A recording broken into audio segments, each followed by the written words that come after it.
My name is Ernest Kihan Song, and I am a Korean American. Hi, my name is Crystal Larson, and I am half German and half Mexican. My name is Megan Aguas Moore, and I am half Filipino and half white. My name is Matthew Robert Bruns, and I'm 100% white. My name is Ernest Song, and I am 100% Korean. Even though my family and all of my beliefs revolve around the Korean culture, I was blessed enough to choose the way I was raised. Every Asian friend that I can think of grew up under harsh conditions that their parents just gave them a life of hell. Even if they were to get a 99% on a test, their parents would criticize them about why they couldn't get the full 100 and how worthless they were and how pathetic they were. Some friends would even cry right where they stood when they found out that they got one question wrong on an exam. These harsh conditions that these kids grew up in created a negative racial energy with them wherever they went. For example, even though I'm thankful for being blessed with this freedom that my parents have given me, there's one downside to all of this, and that is being unaware of all the racism in this world. Because I was raised in such an American society and brought up in such an American way, I never realized the kind of racial stereotypes that people encounter during their lives. For example, Asians can't drive? Mexicans sell oranges? Blacks are slaves? What is going on in this world? How do you stop this?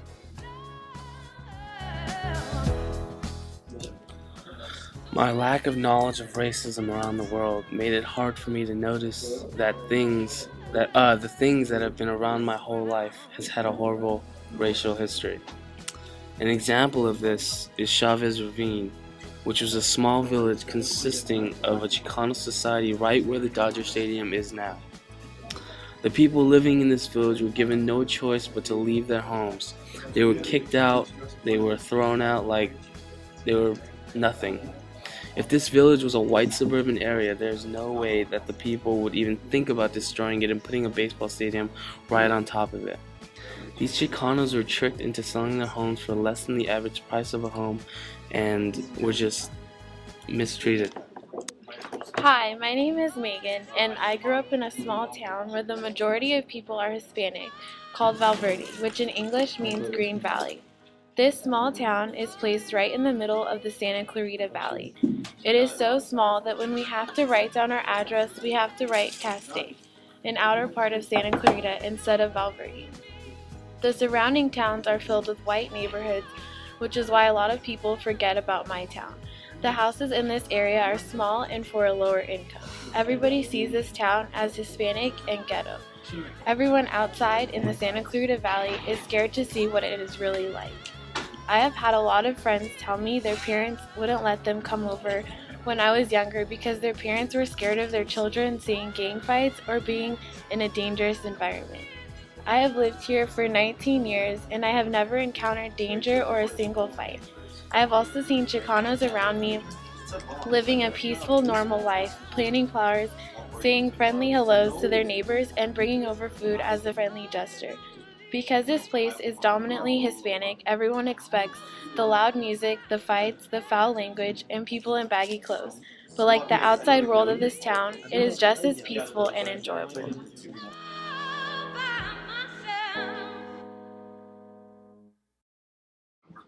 This makes me think of how San Fernando used to be mostly populated by white Americans, and Chicanos were the ones being discriminated against. We learned in class that Chicanos weren't allowed to cross Balboa because past that line was considered white suburbia. I can understand how the Chicanos must have felt being segregated from another part of town just because of their background and where they're from. I can understand this because of the segregation I have felt when people from Santa Clarita learn which part of town I am from. My name is Crystal Larson, and my ethnicity is Caucasian. I identify as being white because I have had it ingrained in my mind from the start that being white will get you further in life. In reality, I am 50% German and 50% Mexican. I was born in San Luis Obispo, California, to a mixed culture family. Yet not many could tell that my family is half and half, since my Hispanic side of my family has tried to fully Americanize themselves to the point of losing their Chicano identity. My mom was born in Leon, Mexico. Her parents and siblings were born in Guadalajara, Mexico. When my mother was 1 year old, her and her family moved legally to America to find a better life. My grandparents quickly learned that barely speaking English and having dark skin would keep them from having anything near the American dream, until they had made a world of sacrifices, took any government help available, and worked themselves to the bone until they were almost in their 80s. My grandparents wanted a better life for their children, like all parents do. Unfortunately, this meant that they would drop their Hispanic culture and force their children to do the same. They taught them to only speak Spanish, rarely at home, and even raised their children to only seek a white spouse so that their future children would not have to struggle for simply the color of their skin.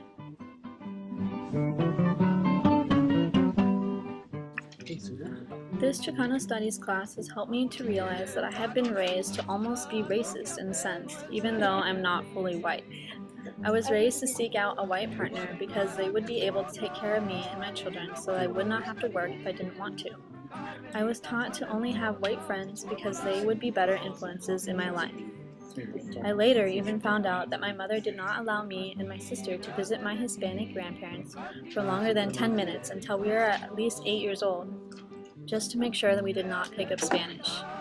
This class made me realize that I was deprived of half of my culture, and now I truly want to find that part of me and embrace it because it is who I am, and I should not be ashamed of it.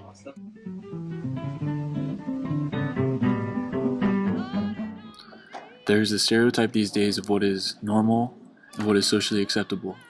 In today's society, we're all shaped to fit into this normality that has been claimed by the majority of the society, the white man, hexing people down on their pride of who they are, when in reality that is what America is all about. Embracing who you are, what your culture is, and what makes you, you. I am proud of who I am. I'm proud of who I am. I'm proud of who I am. I am proud of who I am.